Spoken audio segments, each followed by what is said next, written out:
આપણે લસણ ટમેટાને ગ્રાઇન્ડ કરી લઈશું. ગેસ ચાલુ કરશું, તેમાં કઢાઈ મૂકી તેલ ગરમ કરવા મૂકી દઈશું. તેલ ગરમ થાય એટલે જીરું, હિંગ,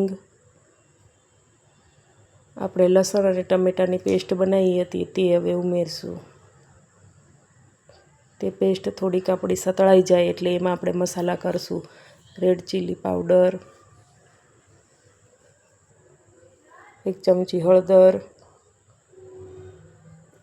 1 ચમચી ધાણા જીરું પાવડર, સ્વાદ અનુસાર મીઠું. આપણી ગ્રેવી થઈ જાય અને તેલ આપણું અલગ પડવા માંડે એટલે આપણે એમાં ભીંડું ઉમેરી દઈશું.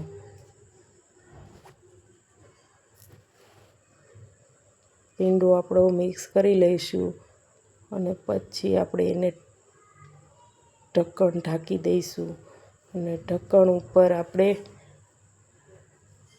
થોડુંક પાણી ઉમેરી દઈશું અને ધીમા ગેસે આપણો ભીંડો થવા દઈશું. જો આપણો ભીંડો થઈ ગયો છે અને હવે આપણે એમાં દહીં 1 વાટકી ઉમેરી દઈશું.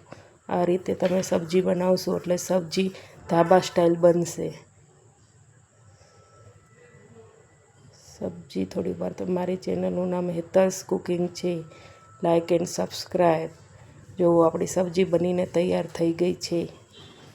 સબ્જી કેવી લાગી તમે કહેજો.